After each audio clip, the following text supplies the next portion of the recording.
Бурен почеток на 2024 со превирањата во МНАФ, кои што резултира и со насилнички упад во контролната кула. Но за сето ова стојат всушност партиски вработување на несоодветен и нестручен кадар.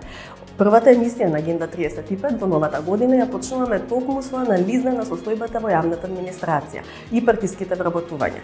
Гостин ни е и Бесим Небиу, со кој ще разговараме за сите политички и геополитички предизвици. Останете со нас. Во Агенда 35 ке гледате алармантна ситуација во јавното здравство, хаос со системот на специјализации, проблеми со вработувањата, мизерни услови за работа. Гостинка ни е председателката на Сдруженијето на лекари специјализанти, Александра Георгиева. Македонија не ги губи своите лекари. Сакам да знае јавноста дека ние ги бркаме лекарите. Тие луѓе се принудени да се заминат, бидејќи бираат помеѓу екзистенција за себе и своите семејства и социјален случај. Острата порака од холандскиот амбасадор Дирјан Коп до Ахмети дека 2 години има регрес во владењето на правото и дека со тоа и со политичките влијанија во судството се загрозени европските интеграции, го дупна владиниот балон за така наречен Европски фронт. Интервју со граѓанскиот активист Бесим Небиу. Значи, ако Европа е исто со партизација, влијание врз судство, вработување по секоја цена на собствен партиски кадар во институциите, третирање на институциите како партиски плен и така натаму, тогаш ова не е Европа. Следете на. Состојбата во јавното здравство е повеќе од алармантна. Речи се и да нема здравствена установа во која има доволно медицински кадар, условите за работа се под секое ниво, а лекарите масовно ги напуштаат јавните здравствени установи. На ургентноста на лошата здравствена дијагноза укажува и министерот за здравство Фатмир Меджити, кој бара итно вработување на околу 1000 здравствени работници. Дури тоа и да се случи, соодносот на лекари и медицински сестри на 100.000 жители во земјава е далеку под европскиот просек, што го стеснува и опсегот и достапноста на здравствените услуги. Во последниот извештај Европската комисија го нотира финансирањето на примарната здравствена заштита како сериозен предизвик, а препорачува и да се подобри скринингот за рак и ретки болести. Усогласувањето пак на македонското здравство со здравственото законодавство на Европската унија воопшто не е на листата на приоритети. Во земјава во моментов има околу 1000 млади лекари кои се на специјализација, но не секогаш се вработуваат таму каде што нивната експертиза е непотребна. Доктор Александра Георгиева, председател на Сдруженијето на лекари специјализанти, проблемот го лоцира во неусогласеноста на потребите за специјалисти со одобрените специјализации, како и во нефункционалниот систем за вработување. Според многобројните сондажи кои што ги правиме помеѓу младите специјализанти, а и од сегашното искуство од пракса, состојбата е повеќе од алармантна. Имаме голем недостиг на медицински кадар, кој што особено се акцентира кај средниот медицински кадар, односно кога говориме за сестрите. Доколку во западните земји пракса е да имаме една сестра на отприлike 4 пациенти, во нашите здравствени установи, дури говорам и за терцијерно здравство, во текот на ноќните смени имаме една сестра на 30 до 40 пациенти. Така да од тука можеме многу јасно да го изведеме заклучокот за колкава нега може да се пружи на болниот. Дополнителен проблем е вработувањата на младите лекари, односно иднината на здравствениот систем, кој што доколку навремено не се интервенира, бидејќи навистина мислам дека ги живееме последните години од некаков здравствен систем, онаков како што го имаме, навистина ќе имаме огромен проблем. Во моментот да има активно околу 1000 лекари на специјализација, дел од нив се државни специјализанти. Тоа се значи колеги кои што се вработени во одредена болница, која што потоа ги упатила на специјализација во согласно со потребите на болницата или здравствениот дом. Но другата група која што е попроблематична е категоријата на приватни специјализанти. Имено станува збор за колеги кои што не се вработени, имаат договор на дело со клиниките каде што извршуваат својата специјализација за 26.000 денари. Некогаш кога започна оваа мерка од страна на Министерството за здравство требаше да изнесува на ниво на просек на плата во Македонија, но иако просечната плата порасна чинам околу 35.000 веќе, платите останаа на 26.000 денари, а колегите има здравствено осигурување, но одамна поред за нас од нејасни причини ФЗОМ го укина здравственото осигурување, така да повторно имаме лекари на специјализација кои што самите не може да се лекуваат во болниците каде што пружаат здравствена услуга. Но проблемот е многу поголем од платата на приватниот специјализант. Проблемот е всушност планирањето на потребни кадри и мапингот од страна на Министерството. Наш предлог како здружение, кој што го изложивме на моменталниот актуелен министер и беше прифатено, е дека треба да се стави мораториум на распишување на приватни специјализации, додека не се измапираат потребите на државата. Зашто говорам? Говорам дека треба да видиме колку пулмолози, кардиолози, анестезиолози, хирурзи и така натаму се потребни во секој град, во секоја болница, и во согласност на тие потреби на сите колеги кои што моментално се на приватна специјализација да им се понуди соодветно работно место со цел да немаме невработен кадар. Зошто? За да произведете еден лекар специјалист, вас ви требаат околу 13 години и околу над 50.000 евра државата инвестира во тој лекар. Потоа, мокната македонска економија ја помага сиромашната Германија со одлив на готов медицински кадар, во кој што Германија не мора да инвестира ниту еден единствен денар, туку едноставно зима готов специјалист, го инкорпорира во својот здравствен систем и си го решава проблемот со недостаток на ваков специфичен кадар.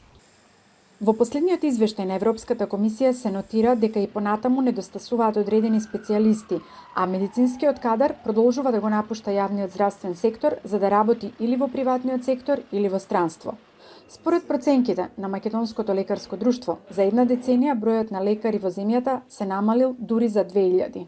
Изборот на колегите кои што ќе завршат специјализација е многу ограничен и едноставен. Или ќе работите во неколку приватни установи кои што постојат во државата од типот на Систина, Жан Митрев, Ремедика, Невромедика и така натаму, или ќе заминете во странство.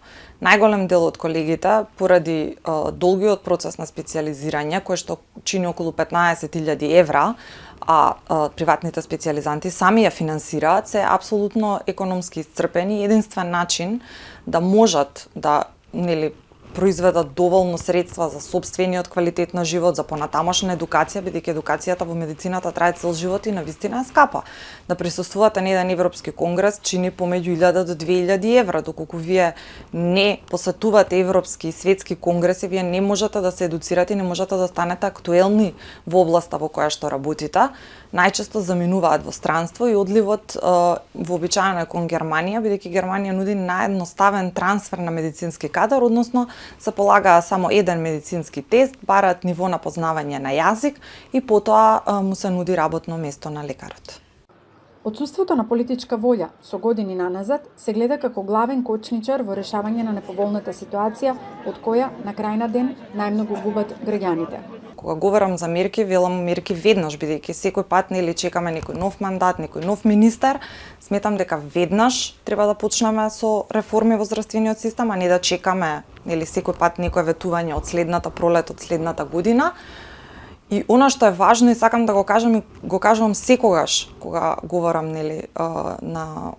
со некој медиум е дека Македонија не ги губи своите лекари. Сакам да знае јавноста дека ние ги бркаме лекарите. Тие луѓе се принудени да си заминат, бидејќи бираат помеѓу екзистенција за себе и своите семејства и социјален случај. Било кој граѓанин од било која професија, доколку се најде во ситуација да не може да преживее, нормално е дека ќе мигрира. Младите лекари апелираат до сите политички субјекти итно да се постигне консензус за спас на јавното здравство, што ќе подразбира итна анализа на состојбите и потребите од лекари на терен, 10-годишна стратегија од која нема да се отстапи и поголеми инвестиции во здравствените установи. Ние како здружение гледаме 3 клучни столба кои што треба веднаш да се адресираат. Првото е дека итно ни треба нов клинички блок, модерен, каде што ќе имаме топли ходници и така натаму, каде што пациентите нема да мора, например, нова ладно време да се транспортираат со колички покриени со кебиња од клиника за кардиологија до рентген за да направите наобично снимање и да се враќаат назад. и реновирање на болниците во внатрешноста, бидејќи ако сакаме лекарите да работат во Битола, во Прилеп, во Охрид, во Струга, тие мора да имаат некакви услови за работа во тие болници. Соодветна апаратура и соодветни физички услови, не само за лекарите, нормално и за пациентите. Тоа е првиот столб. Вториот столб е стратегијата на вработување, односно што повеќе финансиски согласности за вработување на медицински сестри и болничари, бидејќи тие нудат негата на пациентот, и повеќе мораториум на приватните специјализации додека не се измапираат потребите, вработување на сите лекари во Македонија, за гордо да можеме да застанеме и да речеме ние немаме лекари кои што се невработени, и потоа некаква форма на корекција и реформа на процесот на приватни специјализации, односно доколку се задржиме да останат приватни специјализации кои што инаку не постојат во Европа. Значи концептот на приватни специјализанти постои само во Македонија, Србија и Косово. Со тоа што Србија неодамна ги вработи сите приватни специјализанти, така да остануваме ние и Косово во светот, да бидат со некаква форма на упатница од страна на некаква приватна установа. Односно, доколку Жан Митрев, Систина, Ремедика и така натаму има потреба за некаков тип на специјалистички кадар, ќе прати упатница до медицински факултет, ќе ја покрие специјализацијата на тој лекар, но тој лекар повторно ќе има работно место кога ќе заврши со специјализацијата во приватната болница. Така ќе имаме мечинг помеѓу кадарот што го креираме и кадарот кој што ни е потребен. Навистина е многу неблагодарно еден млад човек ентузијаста да го залажувате и да му давате специјализација во област каде што едноставно нема потреба за таков кадар. Бесим, добар ден, благодарам што сте дел од Агенда 35. Благодарам за поканата, Катја. Ќе почнеме со вчерашната изјава на амбасадорот, на холандскиот амбасадор, до Ахмети лично, дека во последните 2 години имаме постојан пат во владењето на правото, нешто што ја загрозува и европската перспектива.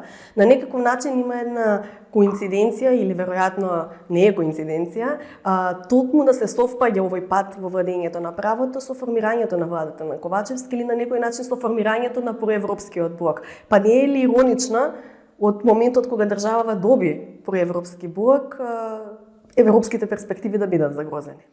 Сега, тоа е европски блок само наречен, бидејќи они така се ословуваат, односно себе си се нарекуваат. Меѓутоа да се вратиме на изјавата, мислам дека не е прва изјава од еден амбасадор, дури не е од овој амбасадор, меѓутоа индикативна и иконографијата, односно сценографијата во која што се е дадена изјавата, тоа е во состанок тет-а-тет со претседателот на ДУИ Али Ахмети и од страна на холандската амбасада е објавено на социјалните медиуми без при тоа ДУИ да објави своја информација. Тука се, ако ги собереме сите овие елементи, пораката е многу јасна. Прилично не дипломатски. Не дипломатска, меѓутоа тоа е веројатно малце типично и за овој холандски амбасадор, не е, како што реков, прва таква порака. Малце, да, и холанѓаните се малце подиректни, да кажеме, меѓутоа, значи, постои еден континуитет. Вчера ова беше, нели, кажано во апропо оваа политичка ситуација која што ја опиша Кате, значи една јасна порака дека ако ова е европската агенда и европскиот блок, ова е воопшто не европски од тие носители на таа идеја, значи ако Европа е исто со партизација, влијание врз судство, вработување по секоја цена на собствен партиски кадар во институциите, третирање на институциите како партиски плен, и така натаму, тогаш ова не е Европа. Ова не е европски и нели Холандија е член на Европската унија и ги промовира тие вредности, не ги препознава во оваа делување. Мислам, зборовите се едно, меѓутоа делувањето практично е сосема на друга страна. Така, имаше дури и најава дека ќе има сериозна реакција од самата холандска влада доколку се продолжи со мешањето во судството. Можно ли да очекуваме ново вето, овој пат од Холандија, на тема владење на право? Апсолутно е возможно. Јас мислам дека доколку не се смени драстично односот на партиите кон судството и целата тема на владење на правото, тоа е известно. Вие гледате дека Холандија и Австрија во еден друг контекст токму имаат забелешки на степенот на владење на правото во Романија и Бугарија апропо нивното влегување во Шенген, па го користат ветото. Веќе 3-4 години замислите како ќе биде во однос на една земја која не е членка на Европската Унија, аспирира да стане тоа, како што е Македонија. Мислам дека во вакви околности они најавуваат дека ќе има вето. Да, многу директно тоа беше испоменато. Реакцијата дојде по обидот за влијание во Врховниот суд, конкретно врз претседателката Беса Адеми.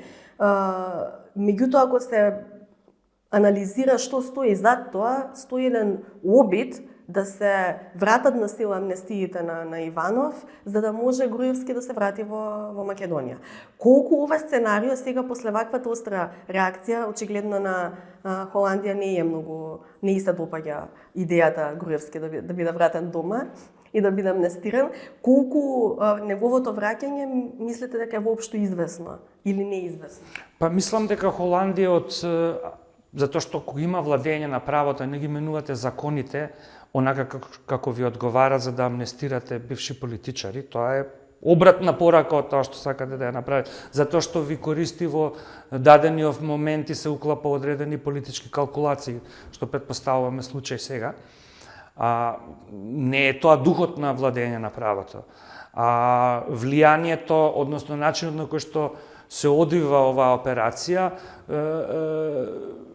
упатува на тоа дека некој од судиите, односно некој од високите судски ешалони не се согласува со таквото делување. И замислете решил да се ја врши работата како што и затоа ние знаеме за случајов. Затоа ова станува јавно. Инаку да се сложеле, немаше да седиме денеска и да правиме муабет за оваа тема, што упатува на систем. Значи, колку пати замислите тоа се случува без да јавноста дознае, бидејќи сите вклучени страни се договараат. Сигурно тоа да случи. Нископрофилни случаи на криминал или корупција. И тоа е некој модус операнди. Од тука ја гледам реакцијата на меѓународната заедница повеќе отколку дали ќе се врати Никола Груевски или нема да се врати. Бидејќи ако така го третираме правниот систем, тогаш мислам дека го ставаме под знак прашалник целиот наш декларативен напор да изградиме од ова општество една солидна европска демократија. Не, европските демократи не менуваат закони за да амнестираат луѓе кои што се во прогон, посебно не бивши политичари. За да може да се ги зголемите шансите на избори. Односно да парирате на другата страна. Тоа не се доволно добри причини. Тоа не е јавен интерес и тоа не е карактеристика на една земја во која што владее правото. Да, но неговото евентуално враќање навистина би поматило некои сметки на опозицијата кај нас. Очигледен е еден голем хаос на политичката сцена. Тешко дека се знае во овој момент кој со кого игра и кој како ќе настапи на изборите што следуваат. Како ја цените целата политичка слика кај нас во моментот? Секако, Катено, тоа е политичка калкулација. Ова се конјунктурни моменти, односно потреби на политичките партии, кои што не треба да бидат над некои принципи на владење на правото. Инаку тогаш што ќе ни е правото. Се разбира дека доаѓањето на Никола Груевски, односно враќањето на овој начин би направило одредени промени на политичката сцена. Тука е нели партијата на градоначалничката Арсовска што е во најава. И некои нови партии во најава. Значи секој пат ова е, сум кажал и во друга прилика, ова е добра сезона за создавање на политички партии.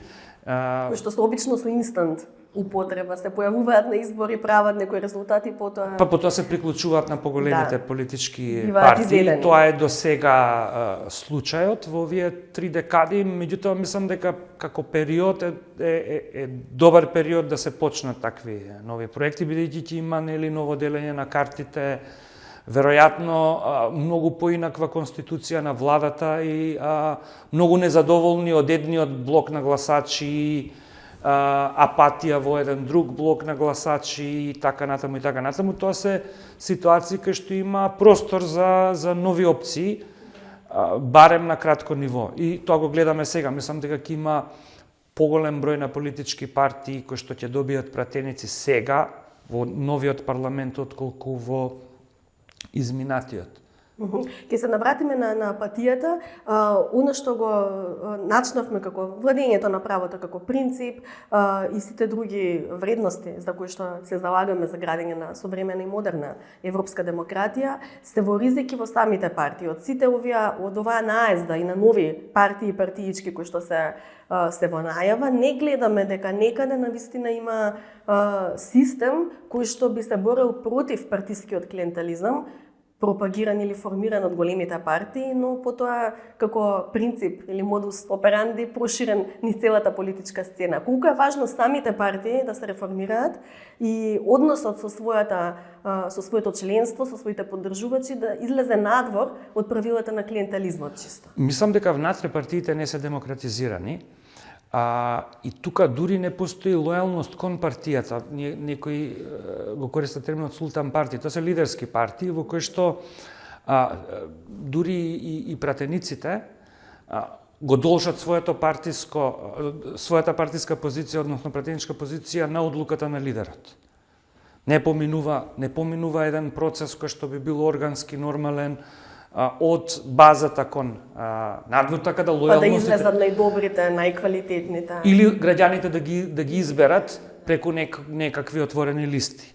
Редоследот го детерминира лидерот на партијата по сопствен субјективен критериум, кој што најчесто е критериумот на лојалност према него, лична лојалност, и затоа нели ги имаме овие ситуации да всушност многу мал број на пратеници познаваме, бидејќи во некои поранешни парламенти имавме помаркантни фигури кои што сите биле личности со свој став, таков или таков. Мал е бројот на денешниве пратеници кои можеме да ги кажеме со име и презиме или да ги препознаеме на улица, токму поради овај факт, и ги знаеме само партиските лидери и веројатно еден ешалон околу партиските.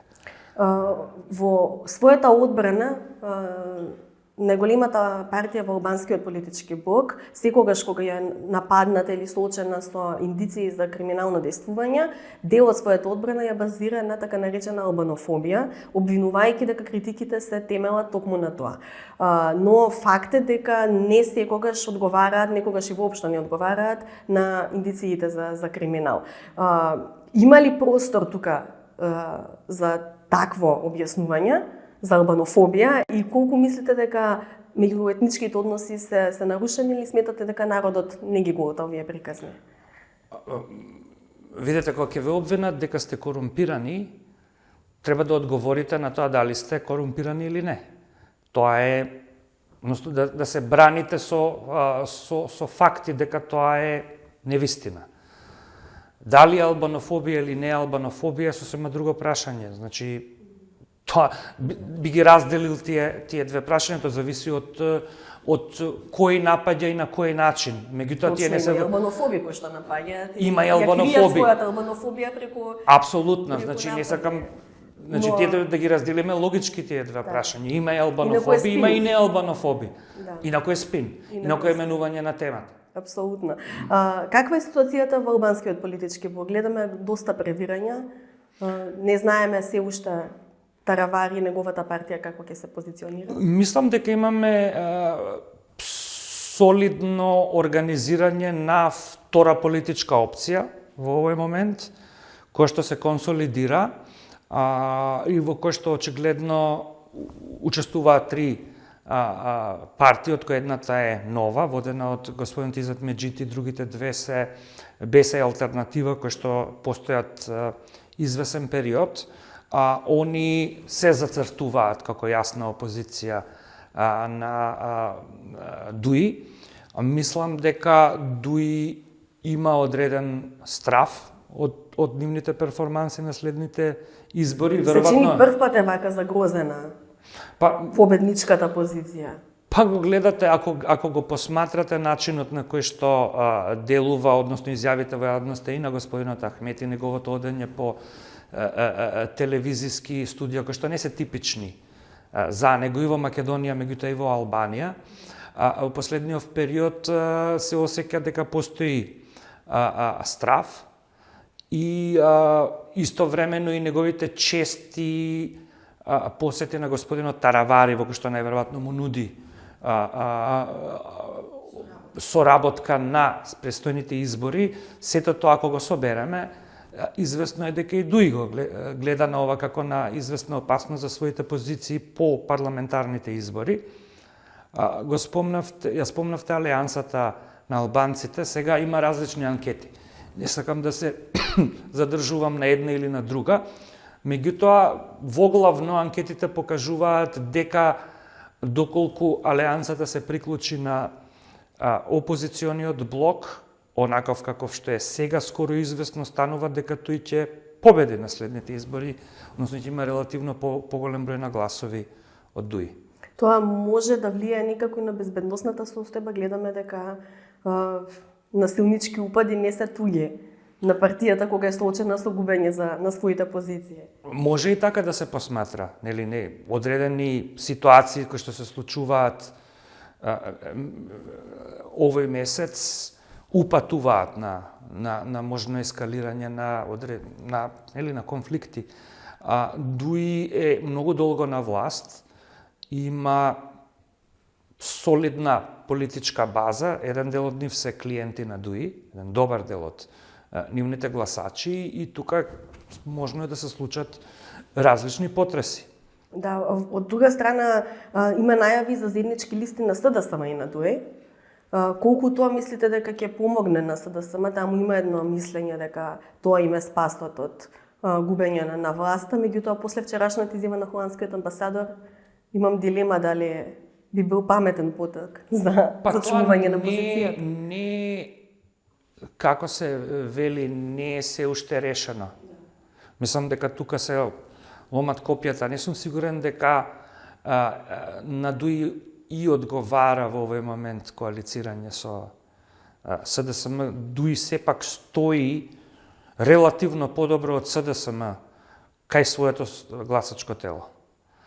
Идејата за Европски фронт е тој начин на кој што би можеле 1+1 да биде 3, меѓутоа со оглед на настаните и случувањата не сум сигурен дека таа идеја ќе биде многу лесна како наратив да се продаде на одредено гласачко тело, на кој што целат овие партии. Сепак стратезите на Дуи и на СДСМ ќе проценат што е добро за нив, меѓутоа колку што можеме да видиме целиот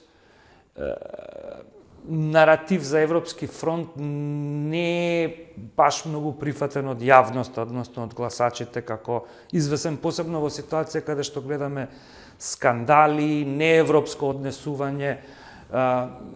Ако сакате таква порака да пратите, односно таа порака да биде веродостојна, треба малце поинаку да се однесувате од тоа како се однесуваат партиите во владеачката коалиција. И тука има предоцна за тоа. Расчекор меѓу однесување и порака. И порака. Најголемата опозицијска партија пак ВМРО-ДПМН, иако во последниот период е зафатена со пресконференции на кои што обвинува за криминал и корупција, ние кои што поодамна следиме политика, знаеме и се сеќаваме на нивното владење. Гледате ли таму суштински промени во менталитетот и во начинот на поимање на политиката и политичката моќ? Да бидам искрен, не гледам. Значи, СДСМ и ВМРО во овој момент се наоѓаат во фаза на негативни кампањи. Првенствено се занимаваат со тоа колку лоши се другите, односно противниците. Кој е поголем криминалец? Кој е поголем криминалец? Таа е се уште немаме видено програмска понуда, меѓутоа со оглед на фактот дека ВМРО-ДПМН е сепак се нема јасно, недвосмислено откажано од политиката на Груевски. Они се имаат веќе откажано од Груевски како политичар, меѓутоа тоа Но е не и од негови соработници. Гледаме многу блиски луѓе на Груевски кои што се уште во Да, сакам да кажам, нема јасна отворена критика на владењето на Груевски. Значи, они не се дистанцираат од периодот 11 годишен во кој што Груевски владел, напротив имаат праќаат пораки дека е тоа реперот на владење и тоа значи дека нема суштински промени во односот на пристап. Дури сега дали на тоа ќе се навратат во кампањата, ќе видиме кампањата е пред нас. Да, ќе биде интересно да се следи. Со сите овие елементи намаса, мислам дека очекувани се бројките на луѓе кои што се апатични, луѓе кои што велат не сакаме да гласаме, и затоа и на сите анкети кои да земете најпопуларен политичар е никој. Никој, да. Значи ова е сериозен проблем. Како го гледате ова јадро кое што е 40-50% од населението, некаде и 60 на некои анкети, и како до нив да допре политичката порака кога тие веќе имаат сосема изгубено верба во политиката како доктрина? Или во корисноста на политичкиот процес за решавање на сопствените проблеми. Изборите како процес во кој што е значаен за нивните животи.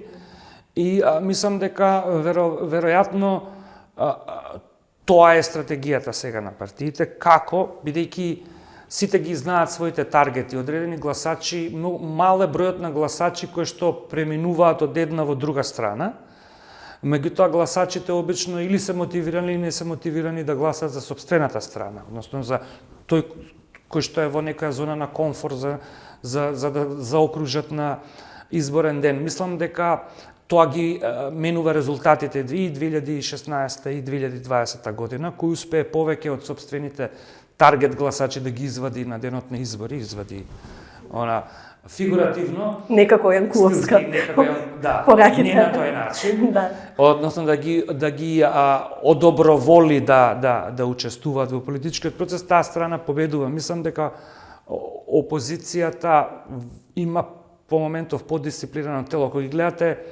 изборните резултати, компаративно они има проблем 2017 на локалните избори да извадат доволно гласачи, бидејќи беа депримирани, имаше ситуација на апатија кај нивното избирачко тело. Меѓутоа, од тогаш избирачкото тело на СДСМ станува апатично. Како резултат на тоа дури може да ги видиме резултатите на 2021. Значи, кандидатот на ВМРО за градоначалник на Скопје победи добивајќи помалку гласови од својот претходник.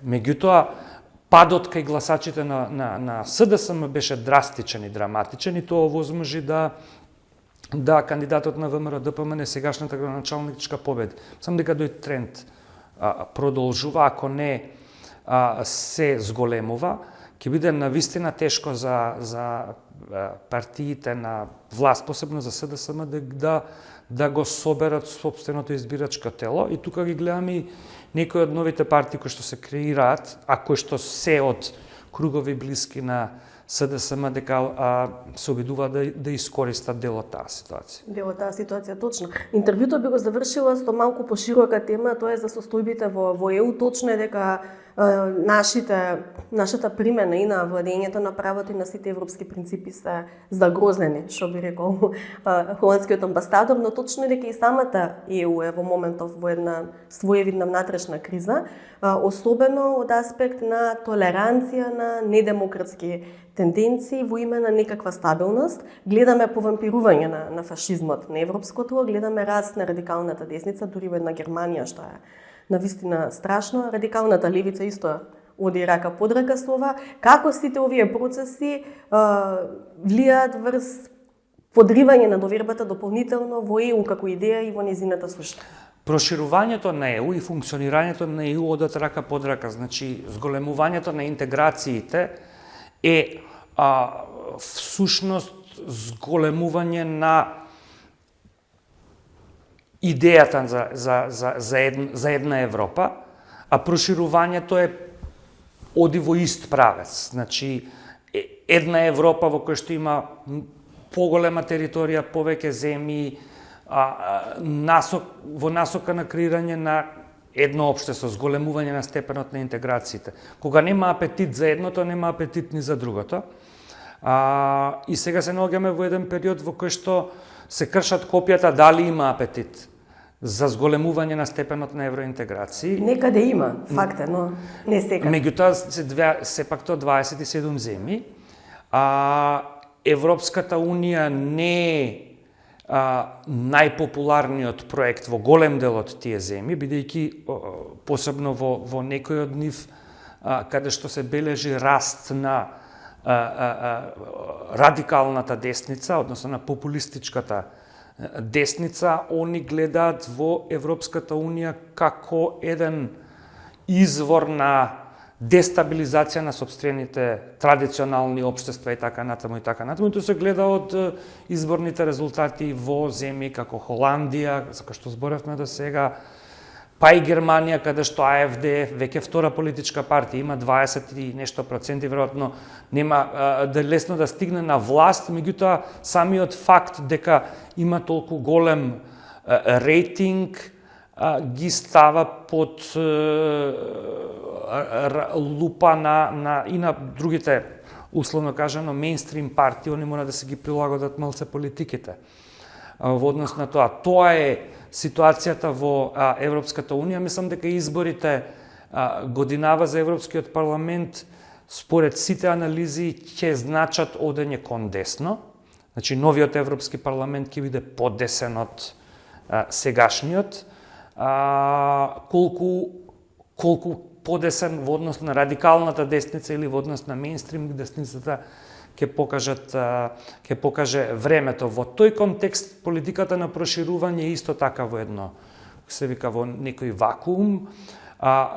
Се разбира, Европската комисија и Европската Унија, Европскиот совет не се откажуваат од идејата дека Западниот Балкан и Украина, Молдова еден ден ќе станат членки на Европската Унија, меѓутоа од тоа до станување на Европска Унија ние сме веќе 20 години во процес.